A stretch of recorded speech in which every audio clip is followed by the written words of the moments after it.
Guys, what we have here is a question which was asked in the 2015 NET June exam. The question is that a proton moves with a 300 meter per second speed in a circular orbit in the xy plane. Okay, which means a proton, which is a positive charged particle, which is moving in the xy plane. I'm drawing it like this: x and y plane, right?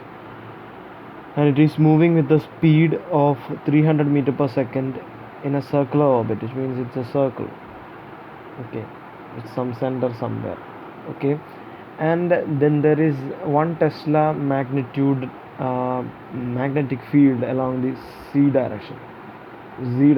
There is a 1 Tesla magnetic field, okay, in this direction. And then there is an electric field along the positive y direction.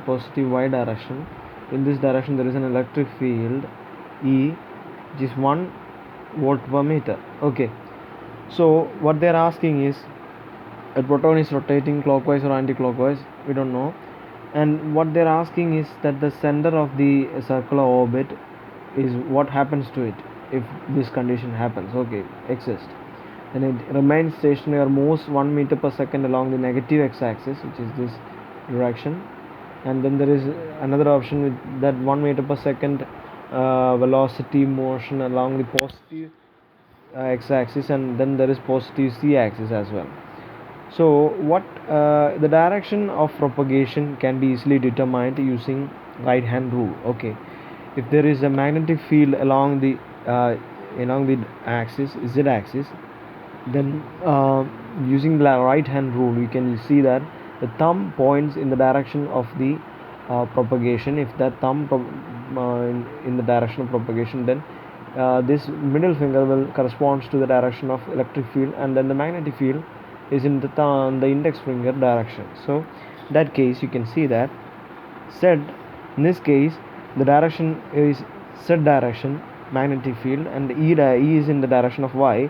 Then the propagation of the particle as a result of this existing force will be in the direction of x. Okay, so it's in the positive x direction. What about the magnitude? What the magnitude will be? What would be the magnitude? You can calculate. You know that v, the velocity of motion will be E by b. Okay, we have discussed this in an earlier problem. So the magnitude of E by magnitude of b, which will be equal to 1 volt per meter by 1 Tesla, which is equal to 1 meter per second, right? So its direction is in the positive x-axis, and its velocity is in the is 1 meter per second. If there was an option with 2 meter per second, then this would have been a little bit more complicated, but now we can easily see that it's in the positive x-axis with 1 meter per second magnitude. Okay, so this was extremely easy question.